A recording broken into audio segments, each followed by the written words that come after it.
Hello and welcome to the Gastric Health Show. My name is Dawn Boxall and I am your host. Today we are back for another episode and we are covering regain. But first and foremost, we need to kind of cover that these podcasts are not intended for medical advice. They are for educational purposes only. And we would love for you to share these podcasts with your friends and other weight loss surgery patients that are in different closed or secret Facebook groups that you feel might be beneficial to some information that they have been seeking. And we are excited that our next 30-day class will be soon here in the fall. But first, we are going to be having our free 10-day Back on Track Challenge that will begin on September 17th. So we would love for you to join us. You can go on WLSguthealth.com and register, and we can help you get back on track and get you off of the packaged processed junk food, the sugar, the artificial sweetener. We can help you accomplish all of that. And we are excited to have that coming up here soon. So get registered for the next class. And today's topic is, are hormones to blame for regain after weight loss surgery? So this is something that maybe is not talked a lot about, but there are some things that need to be thought about when it comes to hormones. And many times I find that in the weight loss surgery community, the talk is on ghrelin, which is your hunger hormone, and leptin, and those levels being altered. But as the research has kind of evolved, it really does show evidence of other areas that you do have to be aware of and stay on top of, and just know that is being evaluated. So this is something that I'm definitely excited to share with you, and hopefully it will give you some things to think about. And if you've ever been on our website, which is WLSguthealth.com, you have probably read a lot of information about how weight loss after weight loss surgery isn't just about the size of your pouch or just focusing on calories, eating less calories and exercising more.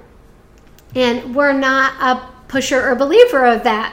And it's a lot of the information that I've learned on topics like this. And when it comes to the world of functional medicine, which is, kind of where I have my little twist, that is definitely an area that this is highly thought of, and this is highly utilized. And I always, kind of allude to this, that functional medicine has more tools in their toolbox, and this is part of it. So today we're going to cover those hormones and go into a little bit deeper detail on these. So you have some more solutions and you have some more topics that you can have conversations with your doctor on. And I do have links on the resources that I'll cover here. There'll be links to those websites and that information, that content that will be very helpful for you. So what hormones do you have to think about? So there are 4 hormones that I'm going to be, or 4 categories of hormones that I'm going to talk about. Insulin, I'm going to talk about thyroid, I'm going to talk about cortisol, and then all the sex hormones. So let's start with insulin. And insulin is something that most typically may or may not really be evaluated by your family doctor. Most typically you're going to have to ask for that lab to be drawn. Unless you have diabetes or, metabolic syndrome or something in that area or they think that you might, then that would be why they would be checking that.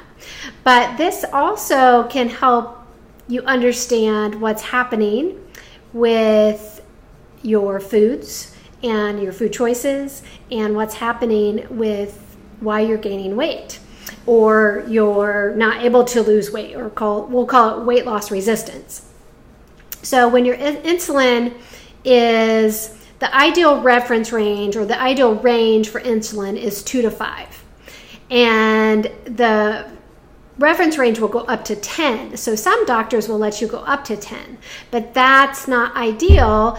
Ideal is more 2 to 5 in the functional medicine world. That's where we want that insulin to be between 2 and 5. If it's above that, then your body is starting to store more fat. And usually it's in the middle. So in your belly or your abdomen area, the midline, that's where you'll find that you're carrying more fat. And it can also, just by having your insulin higher, it can cause more inflammation in your body. And you can know if you have inflammation in your body by checking a lab called CRP, which is your C-reactive protein. And that can give you evidence if there's inflammation that's, contributing. Anytime you gain weight in the middle, though, you're automatically increasing inflammation. And it's just all kind of a vicious cycle. So it's something that it's good to evaluate. And it's giving you information saying, I'm eating too many sugars and carbs. Because what happens is when your pancreas has to put out insulin because of all the glucose or sugar or carbs that you're eating, and it is being overworked. And so those excess sugar and carbs that you're eating is causing that insulin to continue to rise. So that's where you want to make sure that you are changing the foods that you're eating, but you're monitoring it, making sure that you're in that 2 to 5 reference range. So definitely work with your practitioner and getting those levels checked, your insulin or your CRP, especially if you've regained weight.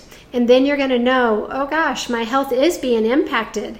And until I get those numbers down, I'm probably not going to see the weight loss results that I want. So make sure you're checking those, or you're having your doctor check those. Then the next one is your thyroid. So this, I will say, is very interesting. I see a lot of weight loss surgery patients that come back very symptomatic for this. And I can tell you this from a personal level. This is a personal experience that I had that led me into functional medicine. And it's mainly because I went for so many years undiagnosed, going to my doctor, getting the blood tests that I'm supposed to be getting, but I wasn't doing my part. I wasn't asking for the results. I was relying on them and trusting them to be treating me appropriately and looking at the levels correctly. But I just didn't know. And it took me a long time with symptoms just getting worse and worse, and everything's good. Everything is fine. And I'm just like, no, but it's really not fine. And so it wasn't until I found a functional medicine practitioner that I was able to get all of the testing completed, that then I really found the evidence that I was hypothyroid. So you'll find at the bottom of this podcast, there's going to be a link for an article, and it's written by Aviva Romm. I love her article because it goes into detail about how to get the correct testing and what should be tested.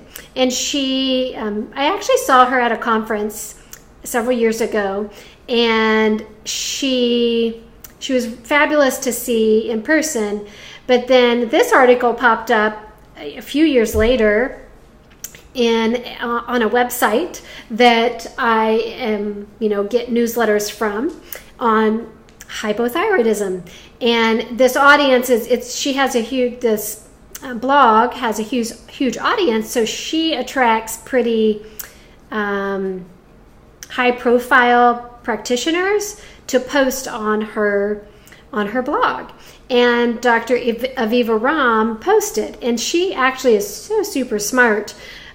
She was actually in college at 15, and has a very unique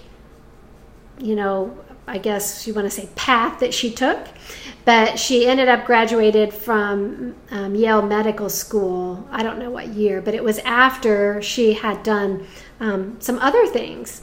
And so she's very smart, but she's very good at, explaining how we should be testing and what parameters, what reference ranges you should be following. And I will encourage patients to talk to their family doctor or find a practitioner, get with a functional medicine practitioner to listen to them and treat them based on what their symptoms are and looking at the blood work together. And that's what this article will do. It will help you identify kind of those reference ranges, the sweet spot for you, so that you feel good. And so I would say that's the most important thing. If you're having issues with weight gain, but then you're also, you're having hair loss, you're constipated, you're tired all the time, your nails are really brittle and soft and weak, and you just have kind of some of those signs, just Google it. You can see all the signs for hypothyroidism if you Google it. And if you have a few of those, then I would just have the conversation with your doctor and say, okay, can we test my thyroid to make sure that it's okay? And most practitioners they rely on the TSH, or the thyroid stimulating hormone, but you also have to have the full thyroid panel. And if you read the article by Aviva Ram, she goes into detail on that, so you know exactly what to expect and which labs should be on this full panel. So some of the things that can impact your thyroid that you may not think about, but this will help you kind of, build your lifestyle and your choices so that it protects it. So stress can alter your thyroid levels and lead you to hypothyroid if it's not under control, if it gets out of control. And that is something that I have to watch. My functional medicine doc watches, and that is something that we watch every 3 months for me. And we know where my levels are because we stay on top of my cortisol and my DHEA, and we're making sure that I'm keeping my stress in check, because that's going to impact my effectiveness of the thyroid medicine getting into my cells, or having enough of them. And then another thing that can impact your thyroid is heavy metals. So having excess heavy metals in your body can prevent you from having the thyroid level where it should be. And the other thing is nutrient deficiency. So you got to think of vitamin D, selenium, zinc, iodine, and the omega-3 fatty acids. All those can, if they're deficient, can cause problems with your thyroid. So vitamin D, I would say most weight loss surgery patients are taking some extra vitamin D that is outside of what's already in your multivitamin and your calcium, because that is important. And it does depend on what your level is, and it does depend on where you live, because of the amount of sunshine that you're exposed to and how well your body is converting that. Because some people genetically do not absorb and convert the vitamin D. So you may get adequate sunshine and you may take vitamins well, but genetically your body cannot do well with it. So that's where you got to make sure those levels are checked and that you're taking those Ds so that it's not low. The other one is selenium. This one, I always think of Brazil nuts. So this is something that you can eat. It's like 4 to 6 a week, Brazil nuts, and you'll get enough selenium and potentially enough iodine, but maybe not 100% all the iodine, but you'll at least get some. Then the other thing is zinc, and that you can think of pumpkin seeds. So making sure if you're having nuts and seeds that you include pumpkin seeds in that, because that will give you plenty of zinc. And then iodine, this you can be low in because of excess fluoride and chlorine. So think of your water. So if your municipal water supply is not great, if If you live in an area where they don't have great water, and they're having to use a lot of chlorine, or they add a lot of fluoride to the water, that could be impacting your iodine level, which would then impact your thyroid. So iodine comes from iodized salt, but if you don't consume a lot of that, that would interfere. Then also it comes from seaweed, those type of things. Most of us don't eat that. I know at different times I have had to take iodine supplements to help support my thyroid. So that may be a thing that is necessary too if you talk to your practitioner. And then the omega-3 fatty acids.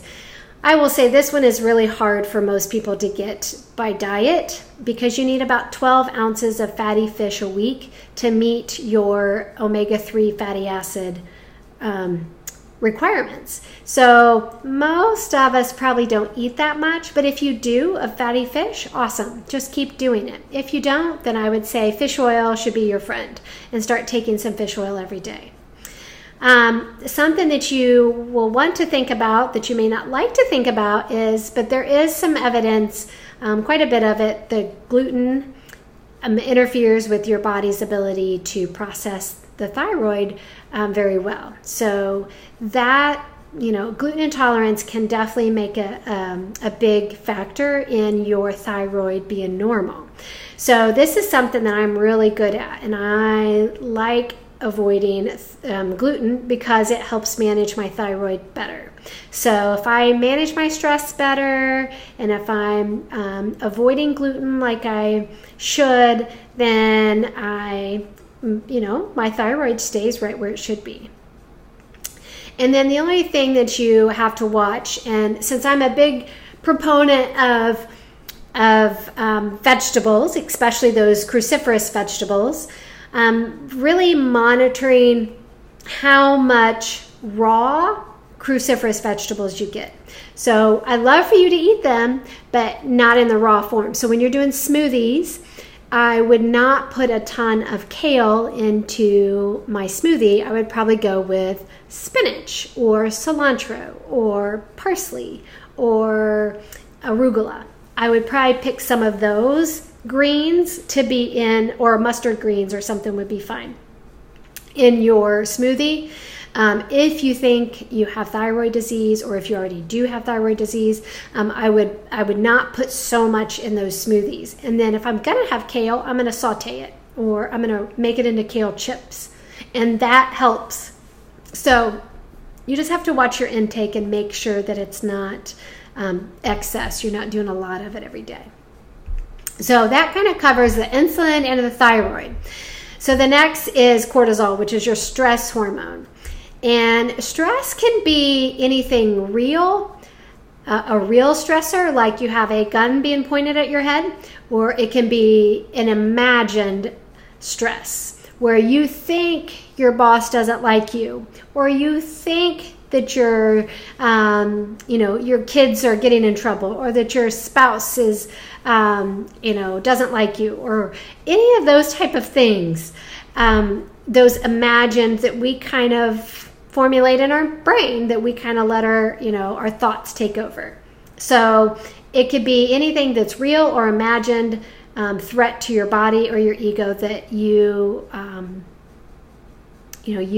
feel like you have control over, you don't. So that doesn't matter. However you perceive it is the reality of what's happening in your body. And that will raise your cortisol level, and if left untreated, it will then lead to higher blood sugars, it will lead to belly fat, it will increase your blood pressure, it will increase your cholesterol, and then it also causes you to lose muscle. So those are things that stress is pretty powerful in. And it also, contributes to weight gain. So because it's causing all these imbalances. So you have to remember that you got to get good at managing your stress all the time. And we can't control the stress that we are given, but we can control how we react to it. So make sure that you are working hard at doing some meditations. I really do like the Stop, Breathe, and Think app. It's a free app that does some meditations, with you, so that you kind of get that stress hormone, that fight or flight mode down, and that you can manage your stress better. You can work on your thinking so that you don't let your thoughts get out of control. The 30-day class, I would highly recommend our 30-day class. We have a whole week on this and helping you improve your thoughts and your thinking overall, because we go into detail of how it's so powerful in your weight and how you maintain your ability to maintain your weight. So I would highly recommend that the 30-day class, if you really want to get to the root and get some solutions to help you overcome this whole issue of stress. And then yoga. Yoga is awesome, that it really does shut off that fight or flight mode and can really change your brain. There's really cool research on this and evidence showing that it can decrease your stress by doing, one yoga routine.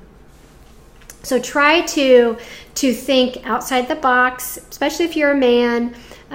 Don't be afraid of doing yoga. My husband loves to do yoga and enjoys the abilities that it provides for him, because it allows him to strengthen but yet stretch those muscles, so that he is more flexible. And as we get older, it is something that you have to think about. We have to be able to care for ourselves as we get older. And that's, being able to get up out of a chair and go to the bathroom on our own and just cook for ourselves and have that range of motion and flexibility that we lose as we age. So yoga is great for that. So not only is it going to shut down the stress, it's going to help improve your flexibility for as you age. So definitely paying attention to your stress levels so that cortisol is not too high. I know when I get mine checked, it's I'm usually a normal to high normal is where I fall. So I have to be careful every 3 months that I'm really paying attention to my stress level and making sure that those numbers aren't getting to the high. It'll be high normal, but it's above the normal is where I got to keep it out of. So I have to work hard at it. I'm just not great at it. And some of that is my genetics and how things, my body's ability to do things is not great. So if I don't have all the support there, then it makes it hard for me to do that, my body to do that. So that is something you got to think about, because that is going to put pounds on you. So if stress is out of control, you got to think about, okay, is my blood sugar increasing? My blood pressure is, the belly fat that's accumulating because of stress and nothing else. And that's what you have to know. Or is all this stress leading to your thyroid being off? And then if it's accumulating fat around your midsection, is it causing your insulin to be higher? So it's like you can start seeing, hopefully, that these are all connected. And when one is off, then you're going to easily get these other hormones off and out of balance. And that's what your body doesn't like. It doesn't like to be out of balance.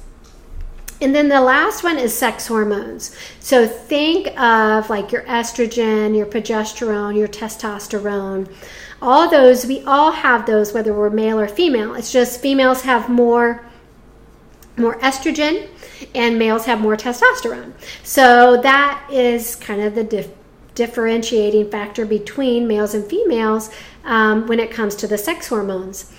But many people don't realize, especially weight loss surgery patients, I find they don't understand the connection because conventionally it really hasn't been looked at this way. In functional medicine, this is a very known and well-known thing to monitor and really have options to help. So excess estrogen will really increase your cravings for sugar, refined carbs, and even alcohol. So those three things, when your estrogen is rising and getting out of normal reference ranges, you may find it nearly impossible to stop eating the sweets or the carbs or the junk or quit drinking alcohol.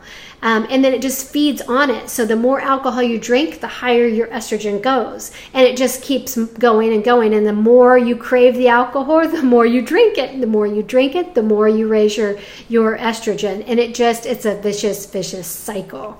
So you can see how weight loss surgery patients can easily get addicted to alcohol, or at least I can, especially for females. Or if a male, if their estrogen level is too high, maybe that could be a contributor. I don't know. And I don't know that that's the root cause of why alcohol is such an issue with weight loss surgery patients.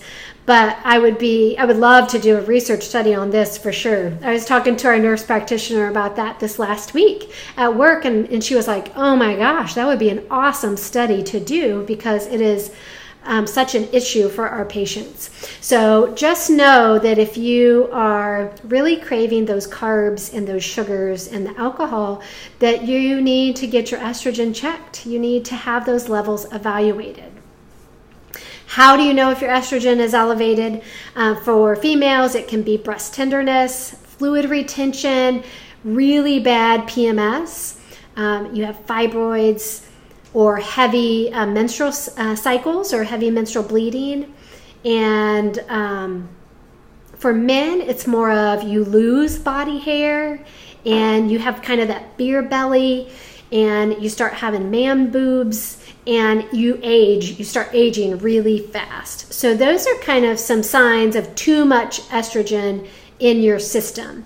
And that can totally put pounds on you. And I've lived this myself. I'm 49 and a half. Oh, that's scary to say. and so perimenopause is here. And I will say that excess estrogen easily put last year 10 to 15 pounds on me just like that, out of the blue. It was just like, I had all these crazy symptoms. And I'm emailing my doctor. I'm like, okay, here's my list of symptoms. And she's like, I think it's your estrogen. So we did some blood tests and we're like, yep, it had jumped 200 points. And I had all that. I had all those symptoms. And it was really weird because we were on vacation and I don't drink, even every week alcohol, but we were on vacation and we were drinking, I don't want to say every day, but pretty close to every day. And it was weird. My alcohol tolerance was different. It was higher. I could drink more alcohol and I didn't feel that I was having the same, it wasn't, how do I want to say, I was definitely intoxicated, but I didn't feel I was intoxicated. So it was a weird experience, and that was estrogen. Estrogen was allowing me to consume more alcohol and not feel like I was having the same effects. So it's very scary. It's a very, very scary place to be. And so, I just went back to not drinking alcohol because it was just too scary to me to have that feeling of, you always knew when to stop. It was like you have a few drinks over several hours and it's like you were able to drink it faster. So it was weird. It was just the craziest thing.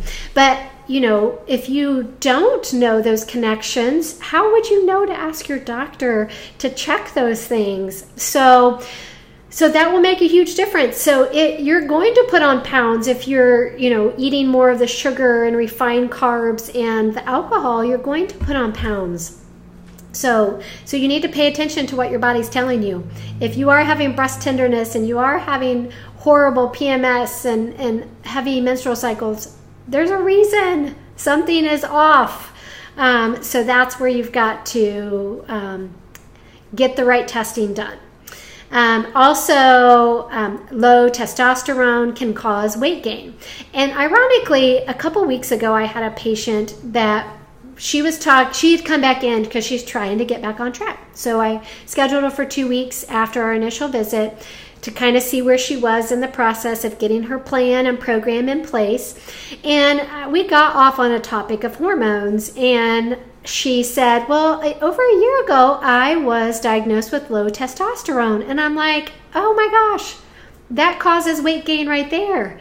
Because she had put on, I want to say 20 pounds in a really short amount of time. And she really hadn't changed much. Now, I don't know what her estrogen was, so maybe she didn't feel like she was eating those things, but she was. But when your testosterone is low, it will make you put the pounds on.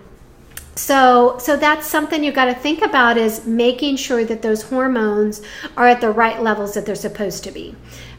So definitely getting with a healthcare practitioner that will listen to you, listen to your symptoms, and do the right testing will help you really, kind of evaluate where you're at your baseline with where you're struggling. The next thing to think about is gut imbalances. That can totally mess up your sex hormones, and you can have gut imbalances, and those alone, certain bacteria in your gut will actually increase the quickness of absorption of estrogen. So beta glucuronidase is one that your body will just it will increase the absorption of estrogen. So for me, that was one thing that was elevated, and we had to fix that problem so that my estrogen could get in control, because that was contributing to it. So it's a whole package deal. You've got to look at your whole body. It's not just one thing, and not just one pill is going to fix it all. You got to change your diet, you got to change your lifestyle, and then you got to add some supplements if needed, which we did. There's some very powerful, in my book, they work very powerfully for me in my getting rid of the estrogen. There are supplements you can take that will help get rid of the estrogen faster, so that it will support you during that time. Because sometimes that's hard to make those changes when everything's so out of balance and so out of whack. So getting your gut back in balance and getting on the right types of probiotics and doing the right thing and addressing a leaky gut if you have one, that will make a huge difference in those gut imbalances, improving that. And then the last one in your sex hormones is genetically how you detoxify them. So some people will not detoxify estrogen well. Their body genetically cannot get rid of it. It doesn't have the right amount. How do I want to say this simply? You're out of balance in that, so you genetically cannot remove the estrogen as quickly as you need to. Some people remove it really rapidly, so they might have issues with low estrogen, and then other people remove it slowly, and so they get a buildup of estrogen. So they've got to support that detoxification in order for that estrogen to leave.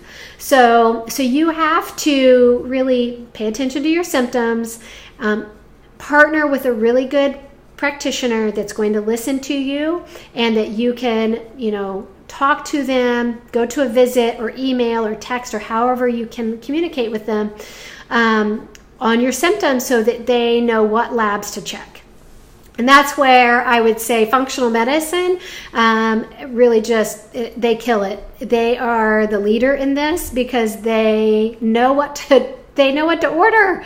And if you haven't ever gone to a functional medicine practitioner, I would strongly urge you to find one, because they will really help balance this whole picture. So insulin, thyroid, cortisol, and all your sex hormones, they look at that whole package and they treat you as a whole person, as it all works as one system. Not as, okay, I'm going to send you away to a counselor for your high stress, and I'm going to send you to an endocrinologist for your thyroid. And then and for your insulin. For your insulin and your thyroid, you're going to go see an endocrinologist. And then for your sex hormones, I'm going to send you to an OBGYN.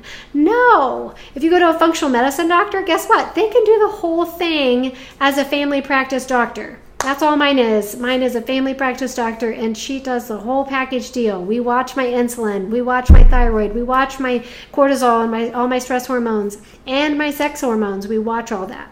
So get with a functional medicine practitioner if what you're doing is not working. If your conventional doctor is, awesome. That is you are very fortunate that they will look at this whole package. They will look at your insulin, your thyroid, your stress hormones, and all your sex hormones, because that is not very typical these days. So hopefully I have given you guys some things to think about with the hormone area. And I will tell you, if you put on pounds, 20 pounds pretty quickly within a few months, and you really didn't feel like significant things changed, I would encourage you to get with a good health practitioner and really look at these areas of your hormones as a potential driver. Maybe it won't be the thing, but maybe it could be the thing. I don't know. But I want you to think about it. I want you to explore all your options and rule these out. It's too simple to do some blood tests and figure out if this is not the problem or not for you. So I hope this helps. Please share this podcast with any of your friends or any other groups that maybe, they're dealing with regain and they're just not getting the results that they thought they would, or they had weight loss surgery and they really didn't lose much weight. They just never got much off. It could be some of these hormones. So share it with all those people and your friends so that they have the ideas and some topics to have conversations with their doctors on that can get them going down the right path so that they can get the results that they were hoping for after weight loss surgery. So you guys have a great week, and we will see you soon. Bye-bye.